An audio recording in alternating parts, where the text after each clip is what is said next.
Hope you guys enjoy this rant. I've almost lost my voice here. Enjoy the video, and if you do, hit that like and subscribe button, and you can follow me on Twitter at SCOTIANCANADIEN.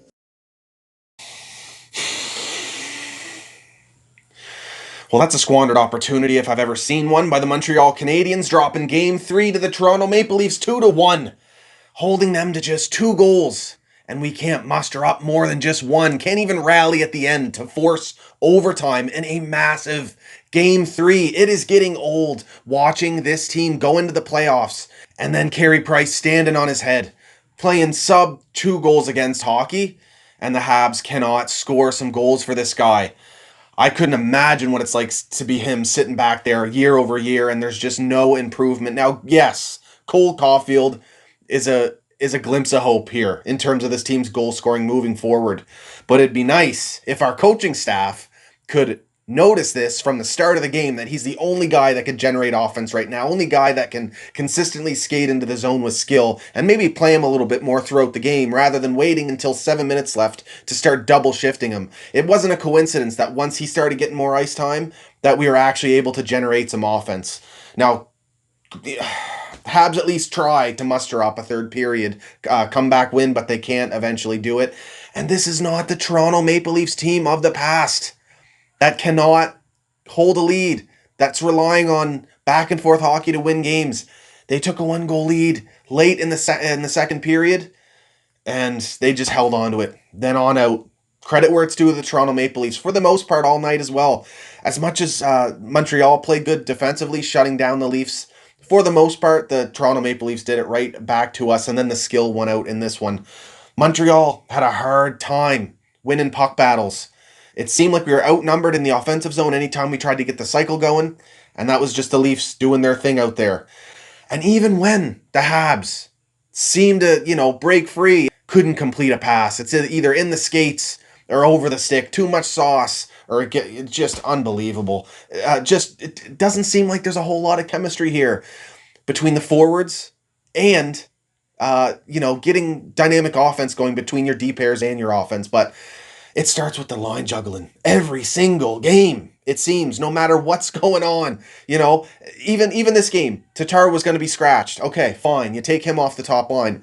Why do you need to separate Danault and Gallagher? So now Danault has to deal with 2 different wingers than one. Then you end up playing Tatar, and then he's up and down the lineup. And good on him, getting up on the board tonight in a game that he wasn't supposed to play in, sticking it to the coach there. It's just, I'm continuously confused by what this coaching staff is doing out here, and I don't think it's a coincidence that this team can't seem to gel out there on the ice.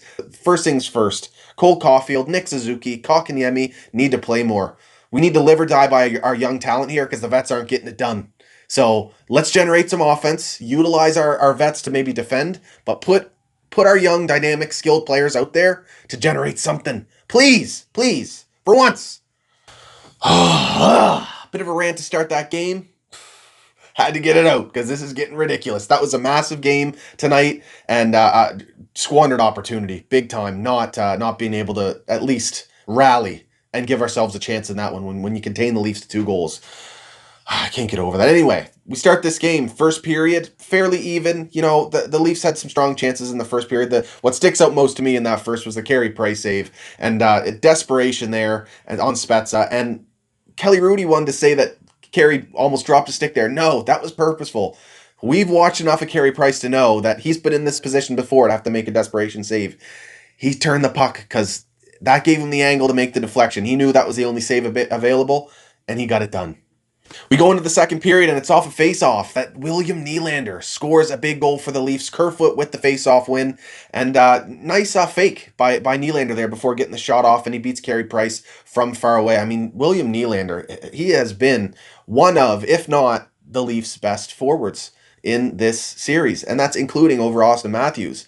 And that's saying something considering how strong Matthews has been. He had the good game too. He's been playing really strong physically. Still doesn't want anything to do with the scrums, but he's playing good hockey out there. But Willie Nylander, he's doing everything. He's getting involved, finishing his checks. He's generating offense, and he's playing well defensively. And he gets up on the board for the Toronto Maple Leafs' first goal on the night, but it's Nick Suzuki who ties it up shortly after that, coming in on the rush. Great shot from him, but it's Thomas Tatar who wins the battle in the neutral zone along the wall there to kick off this rush. Corey Perry helps get the puck up to Nick Suzuki, who just flies in, shoots it far side on Jack Campbell. What a laser. He beats him just under the blocker there. But then it's Morgan Rielly who gets the eventual game winner. And what a play here. Mitch Marner, great pass over to Rielly. And then the patience just to drag it and wait out Edmondson on the block, wait out Carey Price until that opening shows for him. And he just wires it top cheese over the shoulder of Carey Price, just past his helmet. Beautiful goal for Morgan Rielly there, the eventual game winner. Now some stats on the night, 29-29 shots, even in the faceoff dot as well, 50-50. The Habs able to battle back there, but the Leafs now, not only are they missing JT, but Nick Foligno as well with a lower body injury. That's a big loss for them, but Kerfoot and Nash stepped up there defensively down the middle for the Leafs, and then Austin Matthews took the vast majority of the responsibility in the faceoff dot and finishing close to 60%, and he played some big minutes for the Leafs tonight as well, with another 23 minutes on the night for Matthews. So he's, they need him most right now, and he's getting the job done. It's impressive what they're doing with two big losses, down at center ice for them. Habs 0 for 4 on the power play. I can't believe I forgot this. We start the game with a 4-minute power play. Gallagher getting high-sticked, and he's bleeding there. And we cannot enter the zone. We can't even get a shot. Perfect opportunity to go up 1-0 at home. 4 minutes, and we can't generate anything. It's unacceptable. Something has to give with this power play. If it's me, load up that first unit. Kotkaniemi, Suzuki, Caulfield, Toffoli, Petrie, get all your skill out there. Maybe you're able to enter the zone and get something going, and then whatever happens with the second unit happens. But something has to give. More opportunities absolutely wasted by the Montreal Canadiens. It's hard to watch. And then you see the Leafs come down, enter the zone like it's nothing, and they're cycling and getting chances. Habs can't even get to that stage of their power play. It's getting annoying to just over and over and over again, and nothing seems to change. 3 for 3 on the penalty kill, though. If there's one thing this team can generally do, it's defend. So at least we got that going for us. This goal-scoring stuff, though, we're not going to win games just playing passive and defending. We got to find a way to get the offense going. I can't say it enough. Habs, again, win the physical battle, 37-28. Love the second period scrum. Everyone getting involved there, except for Matthews. He just doesn't seem to, really want to get engaged. A little face wash, but not much pushback from him there. He ends up on his ass. Blocks about even tonight for both teams. Now, I usually point out who has the most minutes for the Habs. I'm just going to quickly point out two guys who need more. Kotkaniemi, 15-36. He's one of the only guys out there who can actually pass the puck through seams and skate into the neutral zone. He's responsible with the puck. He's winning draws. Give him some more minutes, please. Caulfield as well. He didn't play much until midway through the third. I just don't understand why we are sheltering players who are our most skilled and who really are the future of this team. Give them the opportunity to shine for this franchise, like what the Leafs are doing with Rasmus Sandin.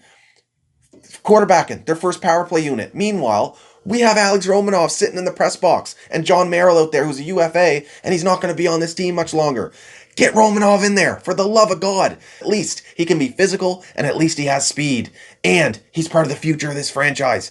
Get him out there. And before I let you go, Carey Price isn't the only goaltender putting on a show in this series. Jack Campbell has been an absolute stud. A .966 on the night, making 27 saves. 3 games now, he's let in 2 goals or less, so he's getting the job done for the Leafs. And, the way they're playing defensively, they're definitely supporting him as well, whereas, man. That's about it, guys. Game 4 is an absolute must-win at home for this team now. The least you can do, win this game at home, tie it up, give ourselves a shot having Game 6 at home again with some fans, get some support back in the building. It's the least you can do. Let's get it done. Game 4 tomorrow. Quick turnaround. Go Habs, go, baby. Ugh.